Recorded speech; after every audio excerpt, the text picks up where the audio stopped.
ഇത് വാലിബന്റെ മേല് പ്രിന്റ് ചെയ്തിട്ടുള്ള ബ്ലോക്ക് ആണത്. ഈ ഡിസൈൻ കാണാനുണ്ടോ? ഇതേ സാധനമാണ് ഇത്. ഇതിലാണ് ഇത് ചെയ്തിട്ടുള്ളത് നമ്മള്. കാണാനുണ്ടോ? ശരിക്കും സെൽഫ് പ്രിന്റ് പോലെ. ഈ ചിന്ന പയ്യൻ എന്ന് പറയില്ലേ, അയാളുടെ ഈ ടോപ്പ് ഉണ്ടോ, ഇതിന്റെ മേലെ പ്രിന്റ് ചെയ്തിട്ടുള്ളതാണ്. ഈ ഷോൾ പോലെ സാധനം ഇവിടെ ചുറ്റിയിട്ടില്ലേ, ഇത് നമ്മളിങ്ങനെ വരച്ചിട്ട് ഉണ്ടാക്കിയിരുന്നതാ, കയ്യിൽ വരച്ചിട്ടതാ. ഇത് ലെതറിൽ നമ്മളിങ്ങനെ കട്ട് ചെയ്തിട്ട് നമ്മളൊരു ബെൽറ്റ് ഉണ്ടാക്കിയിരിക്കുന്നത്. അത് പീസസ് ഇങ്ങനെ നമ്മളിങ്ങനെ നെയ്ത പോലെ ഒരു ബെൽറ്റ് ഉണ്ടാക്കിയിരിക്കുന്നതാണ്. ഈ ബ്ലോക്ക് ഉണ്ടാക്കുന്നതാണ്. ഇതിന്റെ എന്താണെന്ന് വെച്ചാൽ നമ്മൾ ഈ സാധനം ഉണ്ടാക്കണം, അത് കഴിഞ്ഞിട്ട് പ്രിന്റ് ചെയ്ത് നോക്കണം, അത് കഴിഞ്ഞിട്ട് പ്രിന്റ് ചെയ്ത് ശരിയാക്കണം, എന്നിട്ടൊരു ഗാർമെന്റ് ആവണം. ആ ഗാർമെന്റ് ഇട്ടുകൊണ്ടായാലും ശരിയാവണം, ശരിയായില്ലെങ്കിൽ വീണ്ടും ഇതേ പണി വീണ്ടും എടുക്കണം. അപ്പൊ ഇതൊക്കെ ചെയ്തിട്ടാണ് നിങ്ങൾ ഒരു ഗാർമെന്റ് കൊണ്ട് കാണിക്കുന്നത്. അത് ഓക്കെ അല്ലെങ്കിൽ ആദ്യം തൊട്ടേ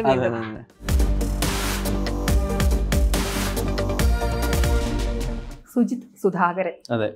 മലക്കോട്ടെ വാലിബൻ പോസ്റ്റർ ഇറങ്ങുമ്പോൾ തന്നെ ഞാൻ നോക്കിയതിന്റെ കോസ്റ്റ്യൂമാണ്. ഇപ്പം നോർമലി നമ്മുടെ മനസ്സിലൊരു കോസ്റ്റ്യൂം ഡിസൈനർ എന്നൊക്കെ പറഞ്ഞാൽ ഒരു സിനിമയ്ക്ക് അവരുടെ ആക്ടേഴ്സ് ഒക്കെ ഉപയോഗിക്കുന്ന വസ്ത്രങ്ങൾ പോയി മേടിക്കുക, തയ്ക്കുക, ഡിസൈൻ ചെയ്യുക, അങ്ങനെയാണല്ലോ വിചാരിക്കുക. പക്ഷെ വാലിബനിലേക്ക് വരുമ്പോഴേ അതിന്റെ ഒരു ചാലഞ്ച് എന്തായിരുന്നു? ഫസ്റ്റ് ഓഫ് ഓൾ താങ്കൾ ഇപ്പോൾ ആ സിനിമ കാണുകയും അല്ലെങ്കിൽ കോസ്റ്റ്യൂം അങ്ങനെ തിരിഞ്ഞു നോക്കി എന്ന് പറയുന്ന, അല്ലെങ്കിൽ അതിൽ ഡിഫറൻസ് ഉണ്ടെന്ന് അറിയുന്നതിൽ നമുക്ക് താല്പര്യമുണ്ട്. Very happy. പിന്നെ എൻ്റെ ഒരു പോയിന്റ് ഓഫ് വ്യൂല് സിനിമ കുറച്ചും കൂടെ നമ്മൾ പോയി കോസ്റ്റ്യൂംസ് വാങ്ങിക്കുക എന്ന് പറയുന്ന ഒരു ത്രില്ല് നമുക്ക് ഒരുപാട് മുൻപ് തന്നെ തീർന്നിട്ടുണ്ട്. സോ എനിക്ക് എപ്പോഴും ഈ ക്രിയേറ്റീവ് സൈഡിനോട് കുറച്ചും കൂടെ നമ്മൾ ഉണ്ടാക്കുന്ന കാര്യങ്ങളോടാണ് കുറച്ചും കൂടെ താല്പര്യം. സോ അങ്ങനത്തെ ഒരു സിനിമയാണത്. ഇതിൽ തന്നെ ഈ പടച്ചട്ടിയിൽ മറ്റേ മുതലയുടെ അല്ലെ, ചീങ്കണ്ണിയോ മുതലോ, അതിന്റെ ഒരു ബോഡിയിൽ വരുന്ന ആ ഒരു ഡിസൈൻ ഒക്കെ ഇതിലേക്ക് ഇൻകോർപ്പറേറ്റ് ചെയ്തിട്ടുണ്ടല്ലോ. അപ്പൊ അതൊക്കെ എന്തുകൊണ്ടാണ് അതങ്ങനെ? ഇതിപ്പോ എന്താ വെച്ചാൽ നമ്മൾ പറയില്ലേ, ഒരു വാലിബൻ എന്ന് പറയുന്ന ഒരാളെ പറ്റി നമ്മൾ സംസാരിക്കുമ്പോൾ അല്ലെങ്കിൽ ഡയറക്ടർ സംസാരിക്കുമ്പോൾ ഈ മേക്ക് ഷുവർ ദാറ്റ് ഇതിന്റെ ഒരു ലെയർ എവിടെയാണ് കിടക്കുന്നത്.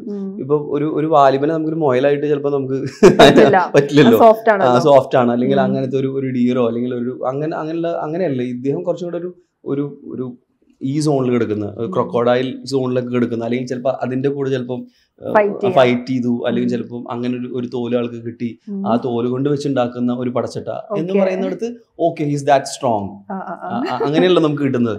സോ അത് അദ്ദേഹത്തിന്റെ ഭാഗത്ത് നിന്ന് വരുന്ന ഒരു ഇൻപുട്ടാണ്. ആ ഇൻപുട്ടിനെ നമുക്ക് എങ്ങനെ പടച്ചട്ടിയാക്കാം എന്നുള്ളതാണ് ടെക്നീഷ്യന്റെ അത് നമ്മൾ ചിന്തിക്കേണ്ട കാര്യമാണ്. അതിന്റെ ഒരു ബേസ് ഉണ്ടല്ലോ, മേൽഭാഗമൊക്കെ, അത് നമ്മളൊരു മരത്തിന്റെ പോലത്തെ ഒരു സാധനത്തിൽ ഉണ്ടാക്കി ചിലപ്പോൾ അങ്ങനെയൊക്കെ ആയിരിക്കില്ല ആ സമയത്ത്, ചിലപ്പോൾ അത് ഇതും കൂടെ കൂട്ടിക്കെട്ടാനായിട്ട് അങ്ങനെ എന്തെങ്കിലും ഉപയോഗിച്ചു. ഇപ്പൊ ഈ മോഹൻലാലിന്റെ തന്നെ ഒറ്റ കോസ്റ്റ്യൂം ആയിരുന്നല്ലോ, പിന്നെ അതിൽ വേണ്ട അഡിഷൻസ് വരുത്തുകയോ അല്ലെങ്കിൽ എന്തെങ്കിലുമൊക്കെ വേരിയേഷൻസ് കൊടുക്കുക, അങ്ങനെയായിരുന്നോ? ഒരു നമുക്ക് മനസ്സിലായി ദിസ് ഈസ് ദ ഒരു കോസ്റ്റ്യൂമിന്റെ ഒരു സ്റ്റൈൽ ഇങ്ങനെയാണെന്ന് നമുക്ക് മനസ്സിലായതിനു ശേഷം നമ്മൾ അങ്ങനത്തെ ഒരു 5-6 കോസ്റ്റ്യൂംസ് ഉണ്ടാക്കുന്നു. ആ ഉണ്ടാക്കിയിട്ടുള്ള കോസ്റ്റ്യൂംസ് ഒക്കെയും നമ്മൾ ഇതേപോലെ തുണികൾ നമ്മുടെ ആവശ്യത്തിനുള്ള കളറിലേക്ക് അതിനെ വരുത്തുകയും അതിൽ ആവശ്യമുള്ള പ്രിന്റുകൾ ചെയ്യും. പിന്നെ ഇനിയിപ്പോൾ എന്തെങ്കിലും സർഫസ് ഓർണമെന്റേഷൻ, എംബ്രോയിഡറി എന്നൊക്കെ പറയുന്ന കാര്യങ്ങളൊക്കെ വേണമെങ്കിൽ അത് ഇൻക്ലൂഡ് ചെയ്തുകൊണ്ട് നമ്മൾ 5-6 കോസ്റ്റ്യൂംസ് ചെയ്തു. പിന്നെ അദ്ദേഹത്തിന്റെ ചെരുപ്പ്, ബെൽറ്റ്, അല്ലെങ്കിൽ ഈ പടച്ചട്ട, അല്ലെങ്കിൽ അങ്ങനെയുള്ള കാര്യങ്ങളൊക്കെ ക്രിയേറ്റ് ചെയ്തതിനു ശേഷം നമ്മളൊരു കോസ്റ്റ്യൂം ട്രയൽ നോക്കിയായിരുന്നു ലാൽ സാറിന്റെ വീട്ടിൽ പോയിട്ട്. അപ്പൊ അങ്ങനെ നോക്കിയതിനു ശേഷം നമുക്ക് അതിൽ 1-2 ഓക്കെ ആയിരുന്നു. പിന്നെ അതിന്റെ മേലെ നമ്മൾ വർക്ക് ചെയ്തു. അദ്ദേഹം ഉപയോഗിച്ചിട്ടുള്ള ജൂവലറി അതാണെങ്കിൽ തോന്നുന്നത് ഇതിൽ കുറച്ചുകൂടെ ഒരു ബ്രേക്ക് കൊടുക്കുന്നത്, നെക്ക് പീസ് ഒക്കെ. സോ അഗൈൻ നെക്ക് പീസ് നമ്മൾ ഒരുപാട് അങ്ങനെ വർക്ക് ചെയ്തൊരു സാധനമല്ല. നമ്മൾ ഒരു ദിവസം രാജസ്ഥാനിൽ ട്രാവൽ ചെയ്തുകൊണ്ടിരിക്കുമ്പോൾ നമുക്ക് അങ്ങനെ ഒരു ജുവലറി ആവശ്യമുണ്ടെന്ന് നമ്മൾ ചിന്തിക്കും, ട്രാവൽ ചെയ്തുകൊണ്ടിരിക്കും, അങ്ങനെ പെട്ടെന്ന് കാണുകയും അങ്ങനെ മേടിച്ചാണ്. അപ്പൊ കയ്യിൽ ഉപയോഗിച്ചിട്ടുള്ളത് ലാൽ സാർ തന്നെ ഓക്കെ ഇങ്ങനെ ഒരു സാധനം നമുക്ക് ആവശ്യമുണ്ടെന്നുണ്ട്, എവിടെ നിന്ന് ഒരു പഞ്ചലോഹം പോലത്തെ ഒരു സാധനം കൊണ്ടുവന്നാണ്. വെരി ഇൻട്രസ്റ്റിംഗ്, ഭയങ്കര കനം കൂടിയ ഒരു സാധനമാണത്. അപ്പൊ ചമതകന്റെ കാര്യം പറഞ്ഞപ്പം ആ മറ്റേ ഗോൾഡ് കുറെ ആഭരണങ്ങള് ഒരു പ്രത്യേകതരം സ്റ്റൈലായിരുന്നല്ലോ. ഡയറക്ടർ അതിന് പറയുന്നത് വെച്ചാൽ കുറെ ആഭരണങ്ങൾ സ്വന്തമായിട്ട് ഇട്ട് നടക്കുന്ന ഒരാളാണ്. ഈസ് വെരി ഫിൽത്തി റിച്ച് ആണ്. ആസ് വെൽ ആസ് ഇതില് സിനിമയിൽ അങ്ങനെ ഞാൻ ആ പോയിന്റ് ഞാൻ കണ്ടില്ലായിരുന്നു. അദ്ദേഹം പറഞ്ഞ വെച്ചാൽ ഈ വാലിബനെ സ്ഥിരമായിട്ട് ഉപദ്രവിക്കാനായിട്ട് ഇദ്ദേഹം പല ആൾക്കാരും കൂട്ടുന്നുണ്ടല്ലോ. അപ്പൊ അതിനൊക്കെ ചിലപ്പോൾ ഇദ്ദേഹം ഊരിക്കൊടുക്കുന്നത് ഇതിലത്തെ ഓരോ കാര്യങ്ങളായിരിക്കും എന്നാണ് നമ്മളോട് ആ സമയത്ത് പറഞ്ഞിട്ടുള്ളത്. So I felt it very interesting. ഒരു ഭയങ്കര രസമുള്ള ഒരു പോയിന്റ് അല്ലേ. അപ്പം അതിന് ചിലപ്പോൾ നമ്മൾ ഈ മാലകൾ ഇങ്ങനെ ഒരുമിച്ച് എല്ലാം കൂടി ഇട്ട് കഴിഞ്ഞാൽ അത് ശരിയാവില്ല. അപ്പൊ അതിന് സ്ട്രക്ചർ ആവശ്യമുണ്ട്. അപ്പൊ അങ്ങനെ സ്ട്രക്ചർ നമ്മൾ ഉണ്ടാക്കി കഴിഞ്ഞപ്പോൾ തോന്നി ഈ മാലകൾ കറക്റ്റായിട്ട് നമുക്ക് പുറത്തേക്ക് കാണണമെങ്കിൽ അങ്ങനെ ഒരു ഓപ്പൺ ആയിരിക്കണം. ആസ് വെൽ ആസ് കൈ ചിലപ്പോൾ സ്ലീവ്ലെസ് ആയിരിക്കണം. പക്ഷെ അഗൈൻ ഇതിനൊരു ഒരു നമ്മുടെ സിനിമയുടെ ഭാഷ എന്ന് പറയുന്ന ഒരു അബ്സ്ട്രാക്ട് ആണ് അല്ലെ, ഒരു സ്ട്രക്ചർ ഇല്ലാത്തതാണ്. അപ്പൊ നമ്മൾ ആ ജാക്കറ്റ് ശ്രദ്ധിച്ച് നോക്കിയാൽ അറിയാം അതിന്റെ എഡ്ജസ് ഒക്കെ ഭയങ്കര കട്ട് ചെയ്തെടുത്ത് വെച്ചിട്ടുള്ള പോലെ കാര്യങ്ങളൊക്കെയാണ്. പിന്നെ അതിൽ നിന്ന് തന്നെ തുണികൾ ഇങ്ങനെ ഒഴുകുന്നുണ്ട്. ആ തുണികൾക്ക് തന്നെ മൾട്ടി കളറാണ്. പിന്നെ അദ്ദേഹത്തിന്റെ ബെൽറ്റും ചെരുപ്പൊക്കെ നോക്കിക്കഴിഞ്ഞാൽ അറിയാം അതിലൊക്കെ രത്നങ്ങൾ ഇങ്ങനെ പതിച്ചു വെച്ചിട്ടുള്ള പോലത്തെ അങ്ങനെയുള്ള കാര്യങ്ങളൊക്കെ ഉണ്ട്. സോ അങ്ങനെയാണ് നമ്മൾ ആ ക്യാരക്ടറിനെ വർക്ക് ചെയ്യുന്നത്. പിന്നെ ആ പാന്റ് ഒക്കെ നോക്കി കഴിഞ്ഞാൽ ഈ ജോധ്പൂർ പാൻസ് എന്നൊക്കെ പറയുന്ന ഒരു സ്റ്റൈലാണ് അതിന്റെ. ഇവിടേക്ക് ലൂസ് ആയിരിക്കും, താഴേക്ക് കുറച്ചും കൂടെ. അപ്പം അത് പക്ഷെ എഗെയിൻ അതിലത്തെ എല്ലാ കാര്യങ്ങളും നമ്മൾ കുറച്ച് സൈലൻസ്, അല്ലെങ്കിൽ ഇപ്പൊ ജോധ്പൂർ പാൻസ് ആണ് ആരും കണ്ടാൽ തിരിച്ചറിയില്ല. സട്ടിലാണ്. അതെ അതെ. എനിക്കൊരു അത്ഭുതം എന്താ അറിയോ, അവസാനം ആ വേല നടക്കുന്ന ഗ്രൂപ്പ് ഉണ്ടല്ലോ, എത്ര ജൂനിയർ ആർട്ടിസ്റ്റുകൾ ഉണ്ടാവും അതില്? എനിക്ക് തോന്നുന്നു മേ ബി ഒരു 2000 ഒക്കെ ഉണ്ടായിരിക്കും ചിലപ്പോ. ഇത്രയും പേർക്കുള്ള കോസ്റ്റ്യൂമും ഉണ്ടാക്കേണ്ടി വന്നോ? ഉറപ്പായിട്ടും. സി ഇതിപ്പോ എന്താ വെച്ചാൽ ഈ സിനിമയിലൊക്കെ നമ്മൾ ഇതിനെ ഓരോ സോണിന് നമ്മൾ വർക്ക് ചെയ്തിട്ടുണ്ട്. ഓരോ സോൺ ലൈക്ക് നമ്മളിപ്പോ ആദ്യം അടിവാര കവല എന്ന് പറയുന്ന സ്ഥലം. അതെ അതെ. അപ്പൊ ആ കവല എന്ന് പറയുന്നതിന്റെ ടോൺ ഇങ്ങനെ കളർ ടോൺ ഇങ്ങനെ അവിടുത്തെ പാറ്റേൺസ് ഇങ്ങനെ നമ്മൾ ചെയ്തു. അടുത്തത് നമ്മൾ അന്തപുരം എന്ന് പറയുന്ന സ്ഥലം ചെയ്യുന്നു. അത് കഴിഞ്ഞിട്ട് നമ്മൾ അഗെയിൻ അടുത്ത ഈ ഫൈറ്റ് ഉണ്ടാവുന്ന ഒരു സ്ഥലം ഉണ്ടല്ലോ, കോട്ടയേക്കാൾ മുൻപ് ഒരു സ്ഥലമുണ്ട്. മറ്റേ ഈ ചമതകന്റെ ബ്രദറുമായിട്ട്. അതെ അതെ, ബ്രദർ അല്ല അത് ശരിക്കും ഓടോവർ. അപ്പൊ അതുണ്ട്. പിന്നെ അത് കഴിഞ്ഞാൽ കോട്ടയുണ്ട്. അപ്പൊ അങ്ങനെ പോവാണ്. അപ്പൊ ഈ ഓരോ സോണിലേക്ക് നമ്മൾ ശരിക്കും ആ സിനിമയിലേക്ക് നമ്മൾ അങ്ങനെ നോക്കി കഴിഞ്ഞാൽ അവിടുത്തെ ഈവൻ ജൂനിയർ ആർട്ടിസ്റ്റിനോ അല്ലെങ്കിൽ ആൾക്കാർക്കൊക്കെ ഒരു കളർ ആൻഡ് ടെക്സ്ചർ ഉണ്ട്. അപ്പൊ അങ്ങനെ തന്നെയാണ് എടുത്തിട്ടുള്ളത്. അതുപോലെ അയ്യനാറിന്റെ ക്യാരക്ടർ ഇപ്പം ഓക്കെ, അതിപ്പം മോഹൻലാലായിട്ട് ബന്ധമുള്ള ഒരാളാണ്, നമ്മൾ അതിന്റെ ഒരു എക്സ്റ്റൻഷൻ ആയിട്ടാണ് നമുക്ക് ഫീൽ ചെയ്യുക. പക്ഷെ വേറെ തന്നെ ഇപ്പൊ നമ്മൾ ഹിമാലയത്തിലൊക്കെ കാണുന്ന ചില സാമന്മാരെ പോലെയോ ആ ഒരു അതുമായിട്ട് കുറച്ചുകൂടി ചേർന്ന് നിൽക്കുന്നതാണ്. അതൊരു അഗോരി ടൈപ്പ് ഓഫ് ഒരു ലുക്ക് അദ്ദേഹത്തിന് വേണമെന്നാണ് നമ്മൾ ട്രൈ ചെയ്തിട്ടുള്ളത്. ഇപ്പൊ നേരത്തെ ചോദിച്ചില്ല എന്തെങ്കിലും മാറ്റിയിട്ടുണ്ടോ? അപ്പൊ നമ്മള് അദ്ദേഹത്തിന്റെ ഒരു ലുക്ക് നമ്മൾ ചെയ്തിട്ടുണ്ട്. അപ്പൊ അതിൽ ചെറിയ വേരിയേഷൻസ് വരുത്തിയാണ് ഇപ്പോഴുള്ള വേരിയേഷൻസ് ഉണ്ടാക്കിയിട്ടുള്ളത്. ഇപ്പം ലിജോ എന്താ പറഞ്ഞേ, ഈ ഡിസൈൻ ഒക്കെ കഴിഞ്ഞിട്ടേ കോസ്റ്റ്യൂം ആർട്ടിസ്റ്റ് ഒക്കെ ഇട്ട് കഴിഞ്ഞാൽ ലിജോക്ക് ഉണ്ടാകുന്ന ഒരു ഫീൽ ഉണ്ടല്ലോ, ലിജോ ഉണ്ടാക്കി ലിജോ കണ്ടൊരു വേൾഡ് ആണല്ലോ, എത്രത്തോളം ഫിറ്റിനായി എന്നൊക്കെയുള്ള. I think he's one person who is never happy. Course എനിക്ക് തോന്നുന്നത് നമ്മൾ കുറച്ച് വൈകിട്ടാണെങ്കിലും ഈ പറയുന്ന പോലെ വാലിബന്റെ ക്യാരക്ടറോ ചമതകനൊക്കെ അങ്ങനെ തന്നെ ഓക്കെ ചെയ്താണ്. Because he keep on pushing the limits. ആ ലിമിറ്റ്സ് പുഷ് ചെയ്തിട്ട് തന്നെയാണ് അദ്ദേഹം എല്ലാവരെയും വർക്ക് വാങ്ങിക്കുന്നത്. അപ്പൊ അങ്ങനെ ഒരു രീതിയാണത്. ഇപ്പൊ വാലിബലിൽ വരുമ്പം എനിക്ക് തോന്നുന്നു ഈ പോർച്ചുഗൽ കോട്ടയിൽ എത്തുമ്പോൾ ഉള്ള സെറ്റിങ്സ് ഉണ്ടല്ലോ, അതിൽ തന്നെ ആ കിങ്ങിന്റെ ഡ്രസ്സൊക്കെ ഈ സൈഡിൽ ഒരു രൂപമൊക്കെ ഉണ്ടല്ലോ, അതൊക്കെ നിങ്ങൾ കോസ്റ്റ്യൂം ഡിപ്പാർട്ട്മെന്റ് ചെയ്യിപ്പിച്ചതാണ്. അതെ അതെ അതെ. ഇപ്പൊ എനിക്ക് തോന്നുന്നു ആ ക്യാരക്ടറിന് മേ ബി അങ്ങനെ ഒരു കാര്യമൊക്കെ ആവാം അല്ലെ. ഇപ്പൊ നമ്മൾ നേരത്തെ പറഞ്ഞു Vaaliban is like very simple. ഇവിടെ എത്തുമ്പോൾ ഇത് കുറച്ചും കൂടെ ഒരു എന്താ പറയുക ഔട്ട് ഓഫ് ദ വേൾഡ്. ചിലപ്പോൾ അതിന്റെ ഒരു ബ്രീഫ് എന്ന് പറയുന്നത് എന്താ വെച്ചാൽ ഇതൊരു പോർച്ചുഗലിൽ നിന്ന് വന്ന ഒരാള്, അയാൾ ഇവിടെ ഒരു സ്ഥലം കൈയടക്കി അവിടുത്തെ കുറെ കാര്യങ്ങളൊക്കെ ഇൻഹെറിറ്റ് ചെയ്ത് ആ കോട്ട പിടിച്ചടക്കി വെച്ചേക്കാണ്. അപ്പൊ ചിലപ്പോൾ അദ്ദേഹം അങ്ങനെയുള്ള കാര്യങ്ങളൊക്കെ ചെയ്യായിരിക്കും അല്ലെ. അപ്പൊ അങ്ങനെ നമ്മൾ അങ്ങനെ ഒരു കോൺസെപ്റ്റ് വന്നപ്പോൾ അങ്ങനെ ഒരു കോൺസെപ്റ്റ് നമ്മൾ അങ്ങനത്തെ ഒരു ലയൺ ഫേസ് ഉണ്ടാക്കുകയും ആ ഫേസിനെ നമ്മൾ ഈ കോസ്റ്റ്യൂമിലേക്ക് അമാൽഗമേറ്റ് ചെയ്യാൻ പറ്റുന്ന രീതിയിൽ അതിനെ ക്രാഫ്റ്റ് ചെയ്തെടുക്കുകയും അതിനെ നമ്മൾ പിച്ച് ചെയ്യുകയൊക്കെ ചെയ്തിട്ടുണ്ട്.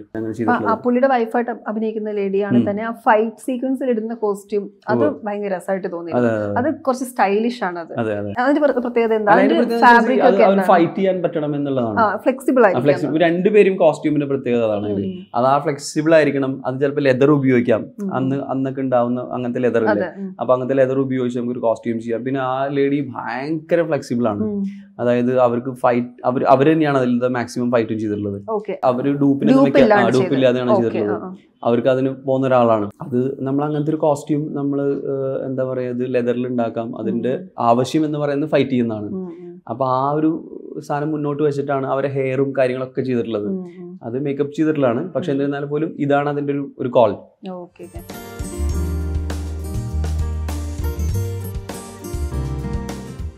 ഈ ബ്രോഡാഡ് ചെയ്യുമ്പോഴേ ഇപ്പൊ കിച്ചണില് അവർ കുക്ക് ചെയ്യുമ്പോൾ പോലും ഫുൾ മേക്കപ്പില് അതുപോലെ ഡ്രസ്സൊക്കെ ചെയ്ത് അതിനൊരു റിയലിസ്റ്റിക്കിന്റെ പ്രശ്നം ഉണ്ടായിരുന്നില്ലേ? ഇത്രേ ഉള്ളൂ. അത് ആ സിനിമ അങ്ങനെ കൺസീവ് ചെയ്തേക്കുന്നത്. ആ സിനിമ നമ്മൾ റിയലിസ്റ്റിക് ആയിട്ട് കൺസീവ് ചെയ്താൽ മാത്രമല്ല പ്രശ്നമുള്ളൂ.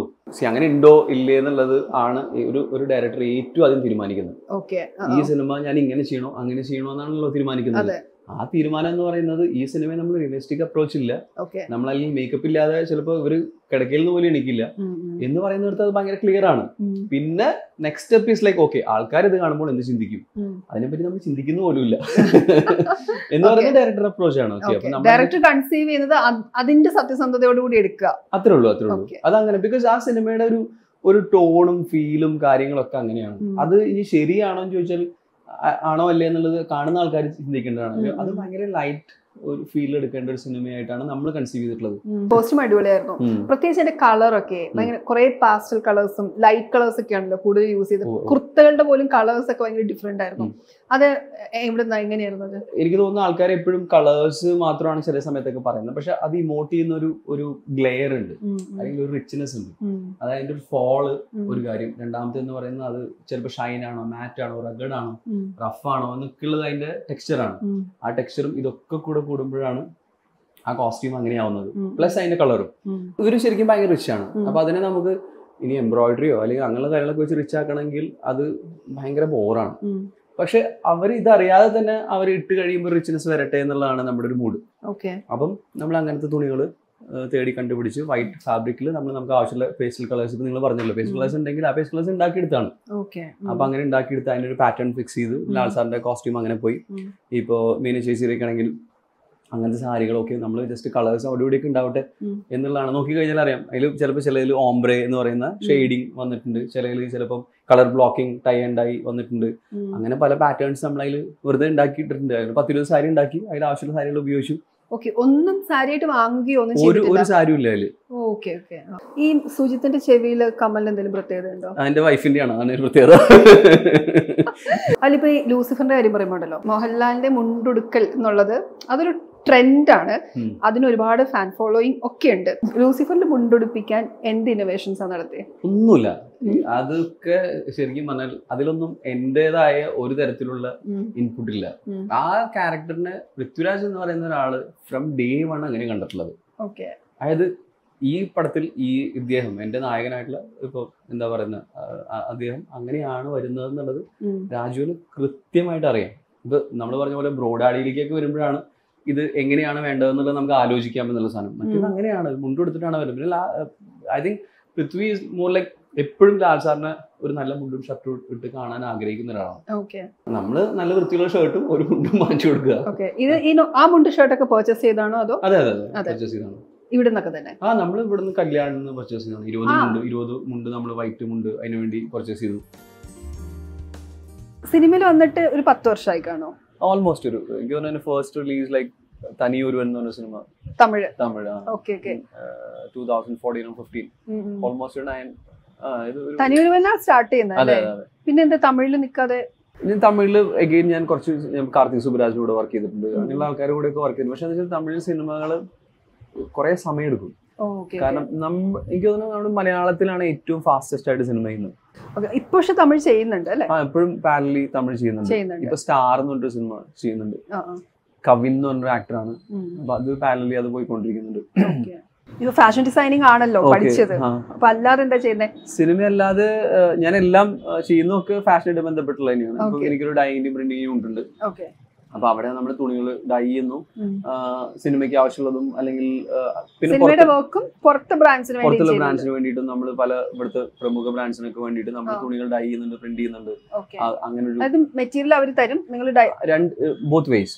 ചിലപ്പോൾ അവർ തരുന്നുണ്ട്, നമ്മൾ എടുത്ത് ചെയ്യുന്നുണ്ട്. പിന്നെ അതുപോലെ നമ്മൾ UK US നമ്മൾ കുറച്ച് എക്സ്പോർട്സ് പോകുന്നുണ്ട്, നമ്മുടെ ഇന്ത്യൻ ലിനനിലൊക്കെ ചെയ്യുന്ന. അപ്പം അതെ ചില സ്ഥലത്ത് ചിലപ്പോൾ അവരുടെ ഒരു പ്രീ റിക്വസ്റ്റ്മെന്റ് കൊണ്ട് നമ്മൾ അങ്ങനെ ചെയ്യുന്ന കാര്യങ്ങളുണ്ട്. അല്ലെങ്കിൽ കുറെയൊക്കെ നമ്മൾ ചെയ്യുന്ന സാധനങ്ങൾ വാങ്ങിക്കുന്ന ആൾക്കാർ അങ്ങനെയുണ്ട്. അപ്പൊ നിങ്ങളൊരു ബ്രാൻഡ് ക്രിയേറ്റ് ചെയ്യാൻ അതിന് നോക്കുന്നില്ല? നമ്മളൊരു സിനിമ ചെയ്യുന്നതിന്റെ ഇടയിൽ നമുക്ക് കിട്ടുന്ന സമയം, അപ്പൊ അതിന്റെ ഡിസിപ്ലിൻ, ഒരു ബ്രാൻഡ് ക്രിയേറ്റ് ചെയ്യുക എന്ന് പറയുന്നത് ഹ്യൂജ് റെസ്പോൺസിബിലിറ്റി. അപ്പൊ അത് നമ്മൾ സ്ഥിരമായിട്ട് നമ്മൾ ചെയ്യുക. അല്ലെങ്കിൽ ഇപ്പൊ നമ്മൾ ചെയ്യുന്ന സിനിമയുടെ ചിലപ്പോൾ ലൊക്കേഷൻ ഫോട്ടോസോ അല്ലെങ്കിൽ നമ്മൾ ഉണ്ടാക്കിയ കോസ്റ്റ്യൂംസിന്റെ ഫോട്ടോസ് പോലും നമുക്ക് ഇൻസ്റ്റാഗ്രാമിൽ ഇടാൻ നമുക്ക് സാധിക്കാറില്ല. അപ്പം അങ്ങനെയുള്ള സിറ്റുവേഷനിൽ ഇതും കൂടെ ഇത് ആഗ്രഹമുള്ള കാര്യമാണ്. Okay. പ്രോബ്ലി ചിലപ്പോൾ മേ ബി എനിക്ക് ആഗ്രഹമുണ്ട് ചിലപ്പോൾ വളരെ സിനിമ കുറച്ചും കൂടെ കുറച്ചിട്ട് ഇങ്ങനെയുള്ള കാര്യങ്ങളൊക്കെ കുറച്ചും കൂടെ കൂടുതൽ ചെയ്യണം എന്നൊക്കെയാണ് ആഗ്രഹം. So will see. എമ്പുരാന് വേണ്ടി നമ്മൾ കാത്തിരിക്കുന്നുണ്ട്. അതൊരു വലിയ ഷെഡ്യൂളാന്ന് തോന്നുന്നു അല്ലേ? ഇനിയിപ്പോ അത് വരാനൊക്കെ കുറെ ഷൂട്ട് ചെയ്യാനുണ്ട്. ഇപ്പൊ എന്താണ്, ഇപ്പൊ നമുക്കൊരു സിനിമയെ പറ്റിയിട്ട് നമുക്ക് 2 മിനിറ്റ് എന്തെങ്കിലും പറയാൻ പറ്റില്ല. അല്ലെങ്കിൽ നമ്മൾ ആ സിനിമ എന്താന്ന് ചോദിച്ചാൽ നമ്മൾ ആ സിനിമ കുറെ സ്ഥലത്ത് ഷൂട്ട് ചെയ്യുന്നു, അപ്പൊ അതൊരു വലിയ ക്യാൻവാസ് എന്നൊക്കെ പറഞ്ഞാൽ ഉടനെ തന്നെ ആൾക്കാർ പറഞ്ഞ് തള്ളൽ തുടങ്ങിയത് കംപ്ലൈന്റ് ഒന്നുമല്ല. പക്ഷെ അങ്ങനെ തെറ്റിദ്ധരിക്കേണ്ട. എന്താ അറിയോ, നമ്മളൊരു കാര്യം ചെയ്തുകൊണ്ടിരിക്കുമ്പോൾ നമ്മൾ ആ കാര്യത്തിൽ നമ്മളെങ്ങനെ അതിനെ നോക്കിക്കാണുന്നു അല്ലെങ്കിൽ അതിന്റെ റിയാലിറ്റി എന്താണെന്ന് മാത്രമാണ് പറയുന്നത്. അപ്പൊ thank you Sujith. Thank you very much. Same, I had a good time. ഒരുപാട് വിശേഷങ്ങൾ അറിയാൻ പറ്റി, നല്ല രസമുള്ള വിശേഷങ്ങൾ അറിയാൻ പറ്റി. Thank you so much.